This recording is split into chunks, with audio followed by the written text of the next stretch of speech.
Vamos ver se hoje gravo. Semana passada eu não consegui.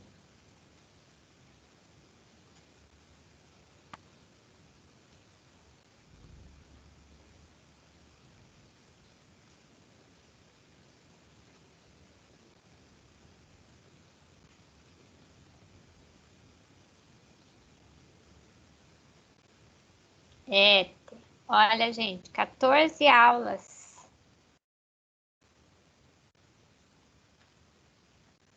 Muito bem. Hoje vamos ver a função éter. O que é um éter, né? Todo mundo já ouviu falar no éter, não ouviu? Quem nunca ouviu falar no éter? Acho que já, né? O grupo funcional do éter é bem simples. Olha, tem esse oxigênio entre dois átomos de carbono, né? Então, R aqui é o nosso radical, é a cadeia carbônica. Então, o grupo funcional do éter, ele tem que estar lá no meio, entre dois átomos de carbono, tá? Nunca pode aparecer na ponta, porque se tiver na ponta, faz parte de uma outra função. Então, ele vai estar sempre no meinho lá, né? Então, aqui eu tenho que ter um carbono e aqui eu tenho que ter outro, tá?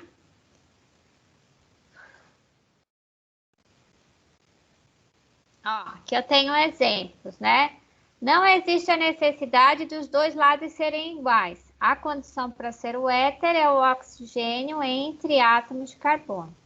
Aqui eu tenho um exemplo de um éter, onde aqui desse lado eu tenho CH3 e aqui também, né? Então, nesse caso, os lados são iguais.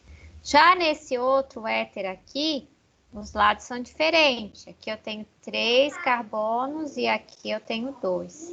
Mas a condição para ser um éter se mantém, ó. É o oxigênio entre átomos de carbono, tá? Alguma pergunta? Professora, o oxigênio faz duas ligações, né? Duas ligações, isso mesmo. E só na função ele já usou as duas, ó. Uma, duas, tá? Então não tenho como ter hidrogênio, não tenho como ter uma dupla ligação, nada. Ele vai parecer assim, ligação simples entre átomos de carbono. Porque aqui ele já gastou as duas ligações dele, tá? Assim, obrigada. Nada. Mais alguém? Então vamos em frente. Nomenclatura. Existem duas maneiras de dar nome aos éteres, né? A primeira é a nomenclatura oficial da IUPAC e a segunda é a nomenclatura usual, tá? Primeiro a gente vai ver a nomenclatura da IUPAC, ó. Nomenclatura que nós chamamos de oficial, né? Instituída pela União Internacional de Química Pura e Aplicada. Para dar nome ao éter pela IUPAC, nós dividimos a molécula em dois grupos, né? Onde nós chamamos de grupo menor e o outro lado nós chamamos de grupo maior. Mas quem é grupo menor e o grupo maior, né? Como é que eu vou saber quem é maior e quem é menor? Muito fácil. O lado menor é o lado da molécula que possui o menor número de átomos de carbono. Então, eu vou olhar lá na minha estrutura. O oxigênio tem que estar no meio. Então, eu vou dividir em dois lados. O lado que tiver o menor número de átomos de carbono é o meu grupo menor. A esse grupo menor, eu vou usar o prefixo que indica o número de átomos de carbono mais a expressãozinha ox. E o outro lado? O outro lado, que é o grupo maior, onde eu tenho maior número de átomos de carbono, eu uso a mesma nomenclatura, as mesmas regras que eu usei para dar nome aos hidrocarbonetos. Então, vamos ver na prática como isso funciona. Aqui. Então, vamos lá. Tem um éter, né? Olha o oxigênio entre átomos de carbono. Então, quem é o meu grupo menor? É esse aqui. Por que menor? Porque desse lado eu tenho apenas um átomo de carbono. e do outro eu tenho 2. Então, esse é o meu grupo menor, tem menos carbono. A esse grupo menor, e o outro lado o grupo maior. Eu uso o prefixo que indica a quantidade de carbonos. Carbono é o met, mais a expressãozinha ox. Então, ficou metox. E o grupo maior, eu uso a regra do hidrocarboneto. Se isso aqui fosse um hidrocarboneto, o nome dele seria etano. Então, o nome desse éter aqui é metoxetano. Tranquilo, gente?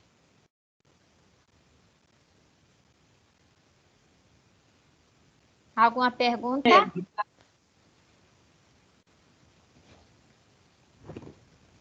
Estão me ouvindo? Sem pergunta, Sônia. Ótimo. Vamos ver mais um exemplo. Vamos lá. Onde está o grupo menor agora, gente? Quem é o meu grupo menor? Vamos lá. Do lado direito? Porque é o lado do direito. Porque tem só 2 carbonos e o lado esquerdo tem 3. Muito bem.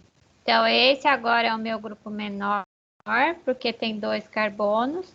E esse é o meu grupo maior, porque tem 3, né? Então, não necessariamente o grupo menor vai estar sempre aqui e o maior aqui. Não, tá? Pode inverter como aconteceu aqui. Então, agora o meu grupo menor está desse lado. Como é que fica o nome dele, então? Quantos carbonos eu tenho aqui? 2. Qual é o prefixo de 2? Quem lembra?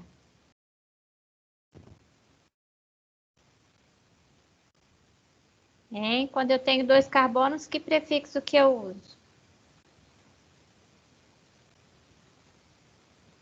O et. O et, né? É o et, e como eu tenho um éter, eu tenho que acrescentar o ox. Então, aquele lado aqui, esse lado que é o menor, o grupo menor, fica com o nome de etox.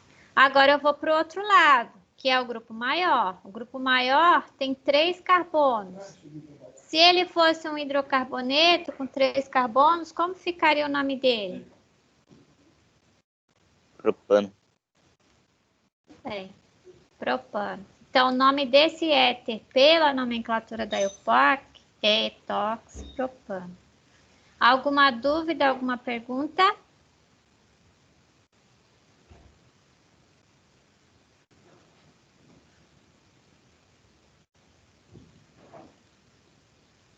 Vamos em frente, então. E se os dois lados são iguais, né? Ó, aqui eu tenho um carbono e aqui eu tenho um também. Como fica? Muito fácil, gente. Lados iguais, né? Ou eu uso metox, metano, metox, metano, acho que na nomenclatura da EPAC é só isso mesmo.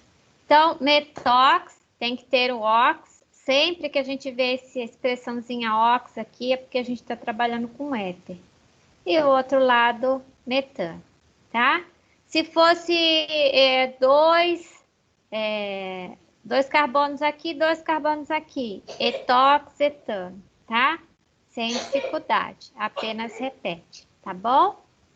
Alguma dúvida, alguma pergunta?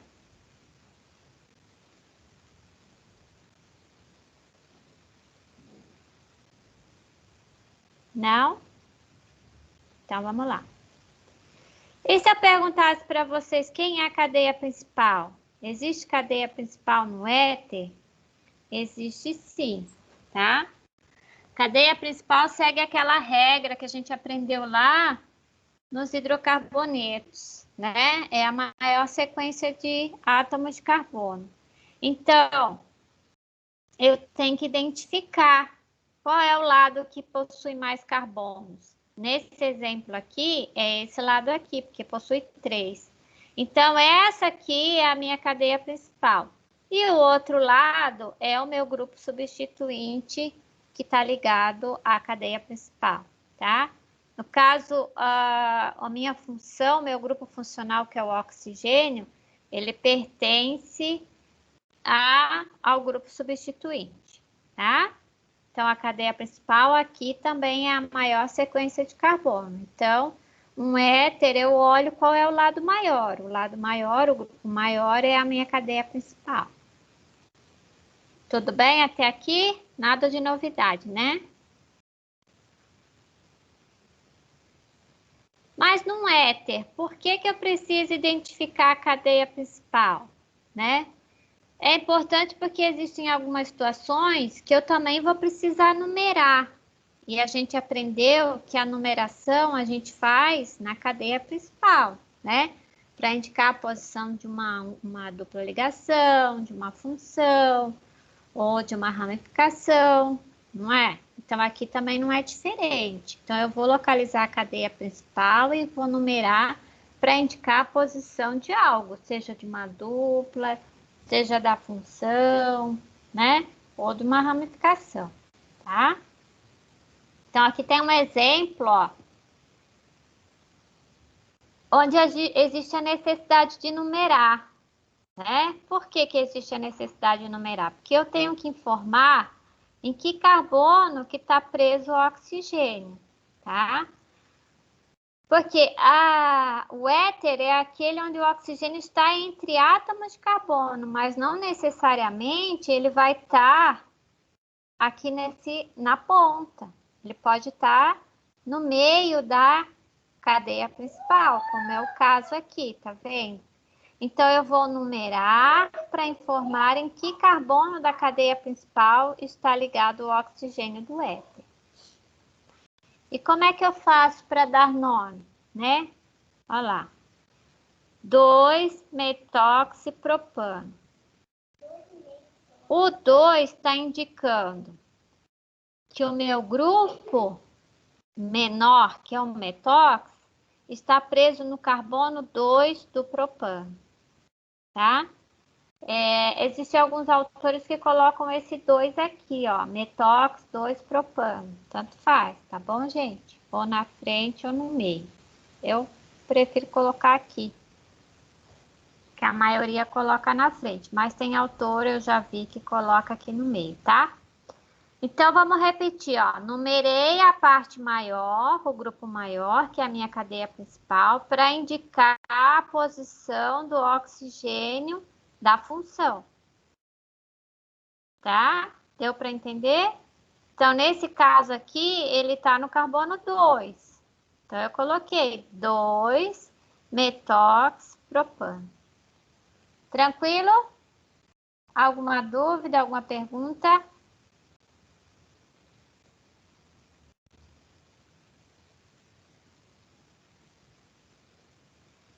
Deu para entender sim, Sora. Então, tá, jóia. E os ésteres de cadeia fechada? Também existe éter de cadeia fechada, tá? Eles têm uma particularidade, né? Quando a gente tem um éter de cadeia fechada, a gente usa essa expressãozinha, epox. Então, sempre que eu vejo esse epox aqui, eu sei que eu estou me referindo a um éter de cadeia fechada, tá? Então, eu uso a expressão epox. E os átomos de carbono, né, a parte onde tem os carbonos, eu uso a mesma nomenclatura do hidrocarboneto, ó, etano. Tá? Então, ficou epox, etano. Se eu tivesse 3 átomos de carbono aqui, né, uma cadeia fechada, 3 átomos de carbono e o oxigênio do éter, epox, propano. Se tivesse 4, epox, butano. E assim sucessivamente, tá? Então, eu tenho um éter de cadeia fechada, basta colocar o epox, não vai mudar, é sempre epox. E conto quantos carbonos eu tenho. Uso a nomenclatura do hidrocarboneto, ó. Et, 2, an, ligação simples, ou do hidrocarboneto. Outra maneira de dar nome ao éter de cadeia fechada é utilizando essa expressãozinha. Óxido, então óxido de etileno. Por que etileno? Ó, né, etil, se fosse uma ramificação com 2 átomos de carbono. Só que eu acho essa nomenclatura um pouco confusa por causa do "en" aqui. O pessoal confunde esse "en" aqui com dupla ligação. Não é que esse éter tem dupla ligação. Essa dupla ligação é do composto de origem, porque a gente teve que quebrar a dupla ligação para fechar a cadeia, tá? Só que o "en" continua no nome, né? Então, fica etileno. Se fosse 3 carbonos, óxido de propileno, e assim sucessivamente. Então, eu particularmente gosto de usar mais essa nomenclatura aqui, ó, epóxi-etano. Eu acho que não confunde tanto. Tudo bem? Alguma pergunta? Não.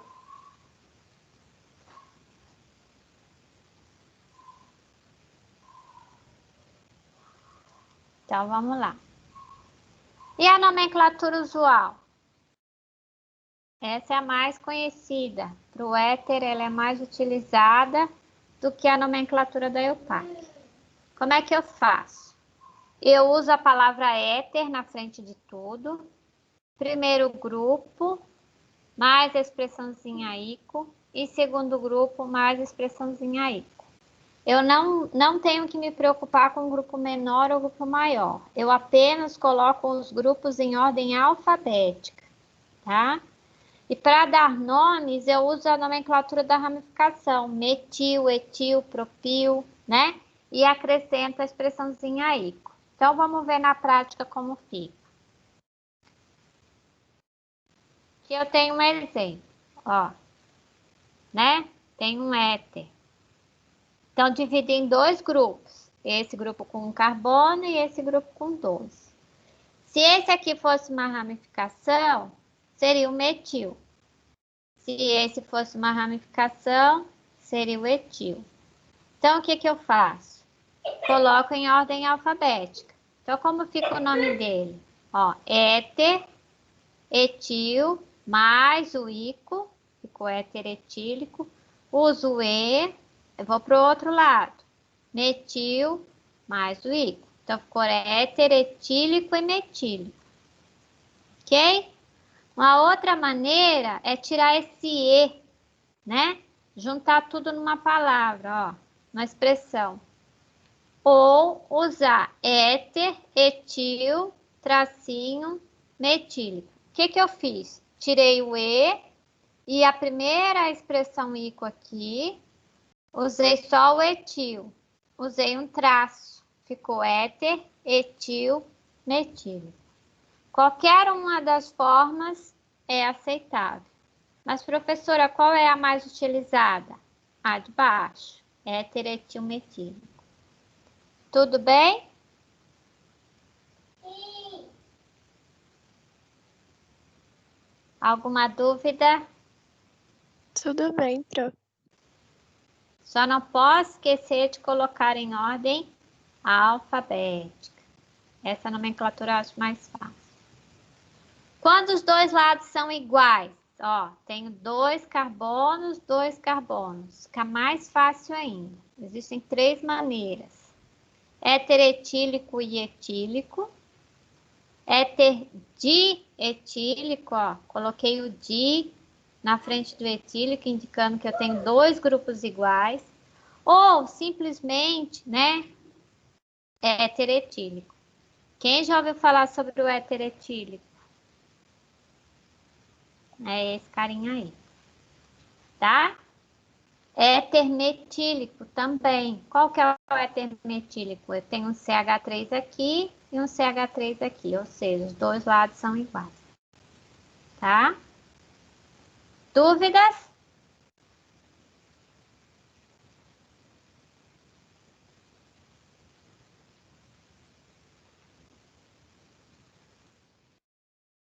Características e utilidades. No estado líquido, eles são muito voláteis, são inflamáveis, incolores.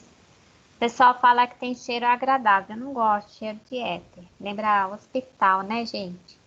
Eles possuem caráter básico, são pouco solúveis em água, principalmente aqueles de cadeia pequena, e quanto mais a gente vai aumentando o número de átomos de carbono na estrutura, mais insolúveis eles vão ficando, tá?